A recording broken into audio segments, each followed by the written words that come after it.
Nah kan, kami impor tutur bahasa Indonesia Pak. Mana ada bahasa Indonesia? Nah kan, kami impor tutur bahasa Indonesia Pak. Mana ada bahasa Indonesia? Nah kan, kami impor tutur bahasa Indonesia Pak. Mana ada bahasa Indonesia? Ketika ada seorang profesor ahli bahasa Malaysia berkata, "Mana ada bahasa Indonesia," itu artinya sang profesor tidak mengikuti perkembangan zaman. Tidak tahu makna bahasa itu sangat penting. Profesor asal Malaysia ini sebelum melakukan video rom dengan Dewan Bahasa Indonesia, mereka kerap kali melakukan perkataan yang menyinggung bangsa Indonesia.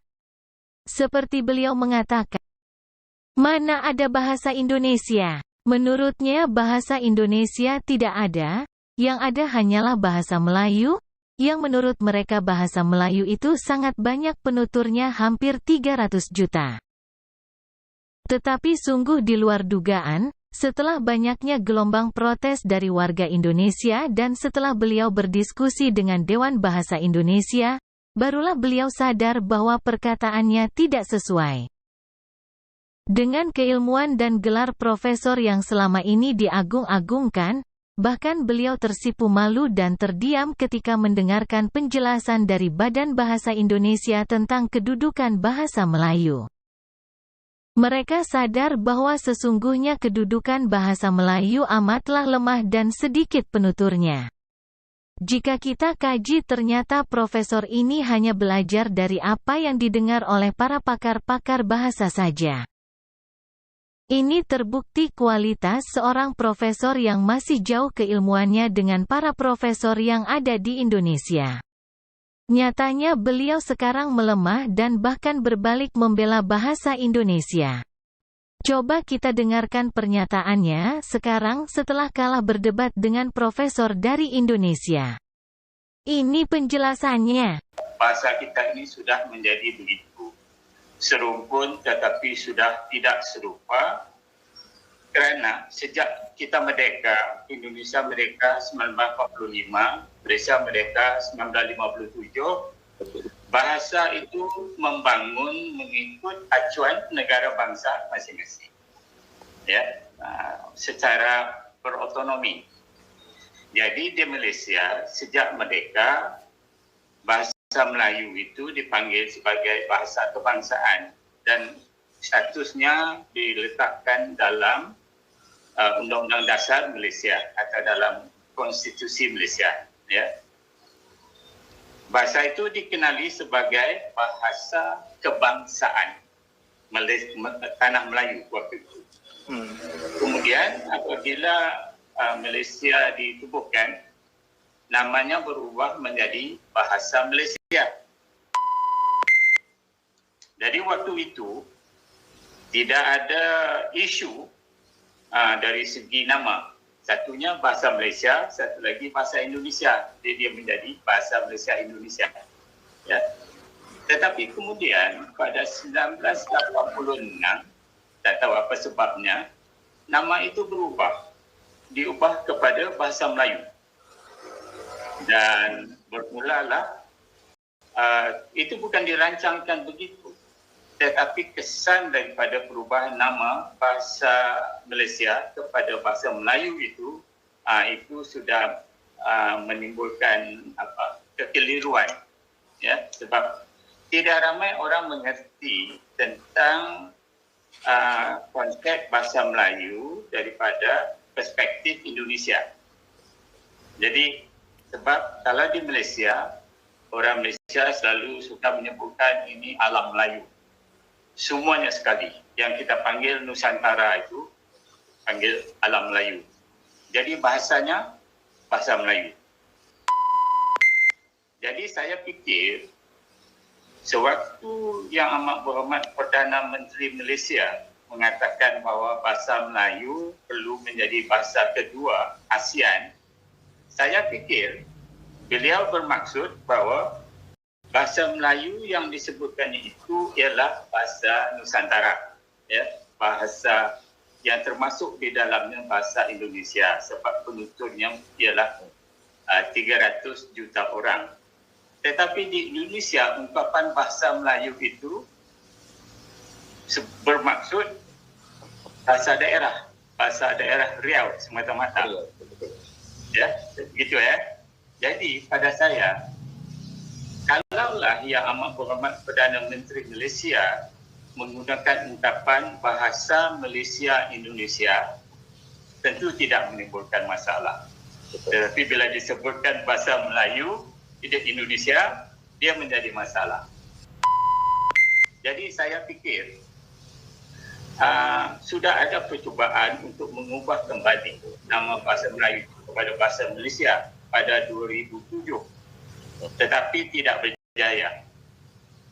Jadi sekarang harus dicoba lagi, ya, supaya pada waktu itu orang tidak begitu mengerti tentang sentimen nama bahasa Melayu itu di Indonesia. Saya pun baru mengerti di Surabaya, Pak. Waktu saya di Surabaya, poster di dinding Dewan itu menulis bahasa Melayu Indonesia. Jadi bila datang wakil daripada Kementerian Pendidikan Indonesia, dia kata itu tidak betul daripada perspektif Indonesia, dan dia menerangkan kenapa tidak betul. Dan baru saya mengerti sebab dalam Undang-Undang Dasar Indonesia sudah disebutkan itu. Walaupun bahasa itu ialah bahasa Melayu, tetapi sebagai bahasa negara namanya adalah bahasa Indonesia, bukan lagi bahasa Melayu. Jadi yang ini saya kira para pejuang bahasa di Malaysia harus mengerti, ya, dan harus bersedia mengubah nama itu daripada bahasa Melayu kepada bahasa Malaysia kembali, supaya kerjasama ini nanti tidak akan dikaburkan atau dihalang oleh kesilapan nama tadi. Nah, dapat kita lihat perkataan Profesor ini berbalik 300% dengan apa yang pernah ia ucapkan di awal yang menyatakan mana ada bahasa Indonesia. Berubahnya pernyataan Profesor ini akibat dari penjelasan dari bidang bahasa Indonesia bahwa bahasa Indonesia itu adalah harga diri bangsa Indonesia. Harga diri bangsa yang negara lain tidak boleh mencampuri urusan suatu bangsa. Akibat penjelasan tersebut kemudian Profesor ini menyatak membela bahasa Indonesia, seperti video berikut ini. Saya seorang pragmatik. Kalau saya yakin benda itu boleh berjaya, saya akan kata boleh berjaya.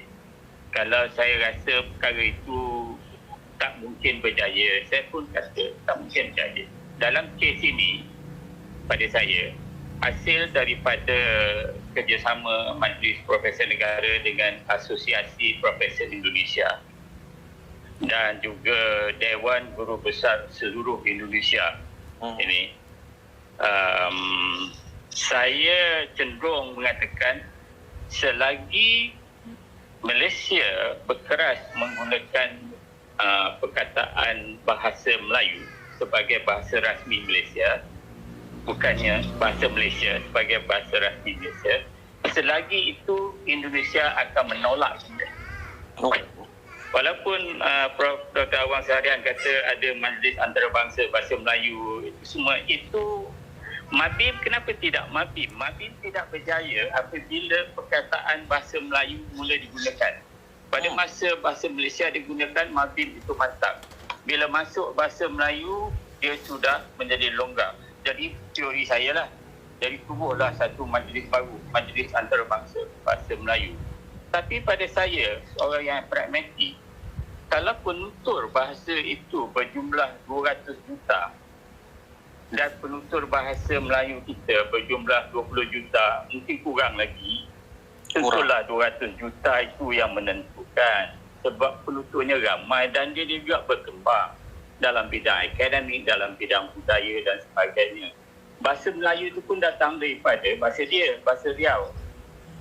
Ya, jadi sekarang saya punya pandangan, para pejuang bahasa yang hebat-hebat ini biarlah berfikiran pragmatik sikit. Jangan terlalu taksub dengan kemelayuan itu. Kita hendakkan bahasa ini, bahasa Malaysia, Indonesia dan Brunei ini menjadi media, menjadi dibuat kerangka yang penting bukan saja di ASEAN tetapi di dunia. Apa ada pada nama, ya tukar saja nama itu, ucapan bahasa Melayu kepada bahasa Malaysia. Sedangkan keputusan itu sudah pun dibuat oleh kabinet tetapi tidak dipatuhi oleh pihak-pihak tertentu. Saya tak faham kenapa terlalu taksub dengan nama bahasa Melayu. Ya, jadi itu saudara satu pernyataan dari Profesor Dr. Kamarudin M. Said dari Malaysia yang pada awalnya video beliau beredar itu sangat tren sekali, sangat viral sekali karena beliau mengatakan bahwa di mana ada bahasa Indonesia, nggak ada bahasa Indonesia, yang ada bahasa Melayu. Nah, akan tetapi berdasarkan penuturan yang beliau katakan tadi, setelah beliau datang ke Surabaya, kemudian beliau bertemu dengan Dewan Pembinaan Bahasa Indonesia, mereka belajar dan barulah mereka mengerti bahwa ternyata bahasa Indonesia begitu amat berarti bagi bangsa Indonesia karena memang sudah terdaftar dalam Undang-Undang Dasar 45 sebagai jati diri bangsa. Oleh sebab itu, maka secara mengejutkan profesor ini kemudian mengunggah video berikutnya dan menyatakan membela dengan perkataan membela bahwa sebetulnya masing-masing negara punya jati diri bangsa sendiri. Sebaiknya Malaysia menggunakan bahasa Malaysia, tidak lagi menggunakan bahasa Melayu. Kalau memang bersama-sama Indonesia ingin menyatakan kedua bahasa ini menjadi bahasa nomor 2 di ASEAN. Nah, oleh sebab itu maka Profesor Kamarudin M. Said ini saya menilai sangat proaktif sekali. Mereka tidak merasa terhina dengan apa yang pernah diucapkan terdahulu karena memang pengetahuan itu penting bagi para ilmuwan ya, bukan saja sekedar untuk di Malaysia tapi mereka juga harus mempelajari bagaimana ilmu pengetahuan yang ada di Indonesia sehingga bisa mengerti apa yang saat itu dirasakan oleh masyarakat Indonesia begitu mendengar bahwa di mana ada bahasa Indonesia. Oleh sebab itu mungkin mereka hatinya terbuka dan belajar dan kemudian mereka tentunya sekarang ini membela daripada bahasa Indonesia itu. Nah, untuk rekan-rekan semuanya bagaimana dengan video tadi? Silakan Anda tulis di kolom komentar di bawah ini dan berikan kami saran-saran untuk video-video berikutnya. Terima kasih. Assalamualaikum warahmatullahi wabarakatuh.